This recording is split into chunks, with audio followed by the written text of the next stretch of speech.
நண்பர்களே, நம்ம இப்போ கொத்தவரங்காய், இதை சீனியரக்காய் கொத்தவரங்கான்னு சொல்லுவாங்க. இதை பொரியல் பண்ண போகிறோம். அதை ஒரு ஐடியாங்க, எப்படி பண்ணலான்னு பார்க்கலாம் வாங்க.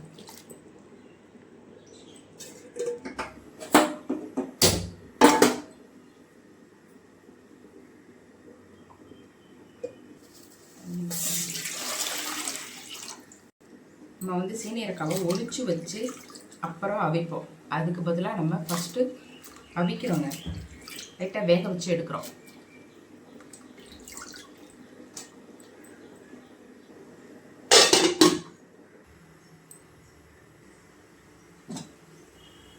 கொஞ்சம் உப்பு போட்டு வேக வச்சுக்கிறோங்க.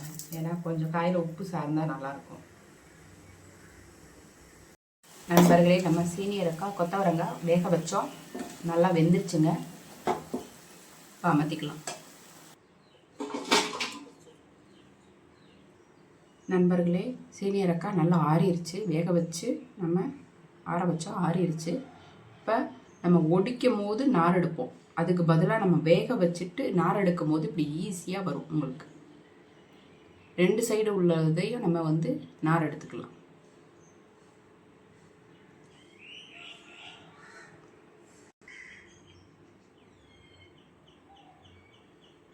நம்ம ஒடிக்கும் போது இந்த அளவுக்கு வராதுங்க. ரெண்டு சைடு எடுக்க முடியாது. ஏதாவது ஒன் சைடு தான் நம்ம எடுக்க முடியும். இப்படி எடுக்கும்போது நம்ம சாப்பிடும்போது நமக்கு வாயில் தட்டுப்படாது. குழந்தைங்களுக்கு இதில் நார், இந்த மாதிரி நார் இருக்கனால சாப்பிட மாட்டேன்றாங்க. நீங்கள் இந்த மாதிரி பயன்படுத்தி பாருங்கள். குழந்தைங்க நல்லா விரும்பி சாப்பிடுவாங்க.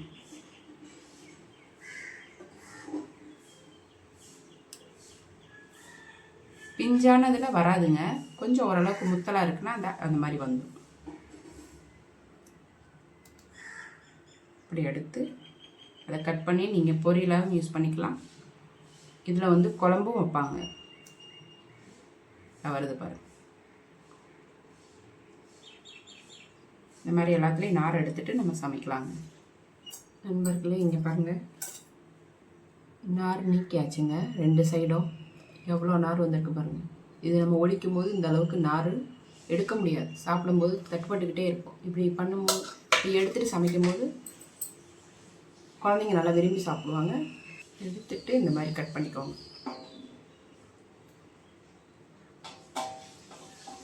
உங்களுக்கு எந்த சைடு வேணுமோ அந்த அளவுக்கு கட் பண்ணிக்கோங்க.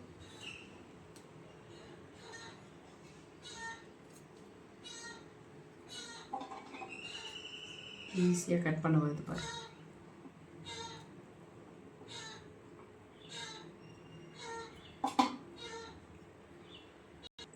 நண்பர்களே, கட் பண்ணி எடுத்துக்கிட்டாச்சு. இப்போ நம்ம பொரியல் எப்படி பண்ணலான்னு பார்க்கலாம்.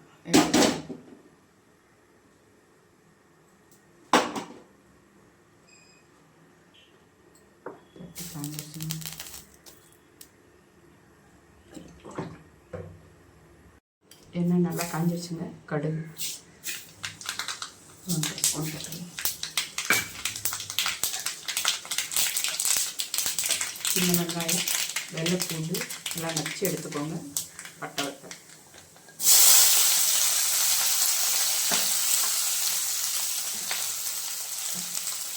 எங்கிட்ட கருவேப்பிலை இல்லை, நீங்கள் போட்டுக்கோங்க.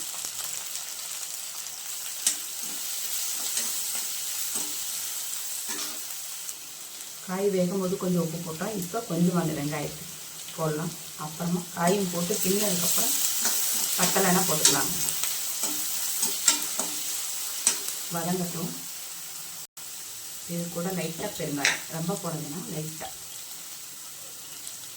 இந்த அளவுக்கு போட்டுக்கோங்க.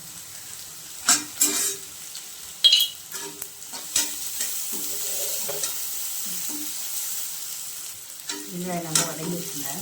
வெங்காயம், வெள்ளைப்பூண்டு நல்லா வதங்கிடுச்சு. நல்லா வாசம் வரும். இப்போ நம்ம கட் பண்ணி வச்சுட்டு சீனியரக்காயை போட்டுக்கலாம்.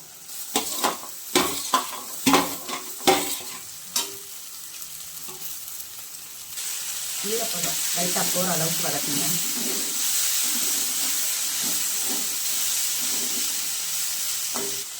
காய் நல்லா வதங்கிடுச்சுங்க. ஈரப்பதம் போயிடுச்சு. இப்போ நம்ம திருப்பி வச்சுட்டு தேங்காயை போட்டுடலாம்.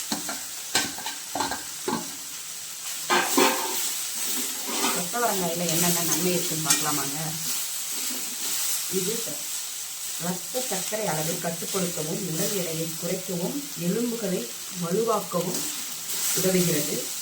நீரிழிவு நோய் கட்டுப்பாடு. இதில் உள்ள கிளைகோ மியூசியாக்கள் இரத்தத்தில் உள்ள சர்க்கரை அளவை சீராக வைக்க உதவுகிறது. உடல் எடையை குறைக்க உதவுகிறது. இதில் நார்ச்சத்து அதிகம் இருப்பதால் இதில் உள்ள கால்சியம் மற்றும் பாஸ்பரஸ் எலும்புகளுக்கு வலுவாக்குகிறது. கொத்தரவாங்காய் இரும்பு சத்து அதிக அளவில் இருப்பதால் இரத்த சிவப்பணுக்கள் எண்ணிக்கை அதிகரிக்க உதவுகிறது. இதனால் இரத்த சோகை நீடிக்கிறது.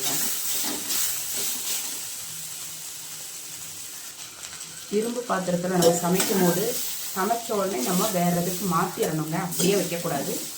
அது இரும்பு ஸ்மெல் வர ஆரம்பிச்சிடும். உடனே நீங்கள் மாற்றிடணும். கொத்தவரங்காய் பொரியல் ரெடி. இதை சீனியரக்கான்னு சொல்லுவாங்க. ஆரோக்கியமாக சமைத்து ஆரோக்கியமாக சாப்பிடுவோம், ஆரோக்கியமாக வாழ்வோம்.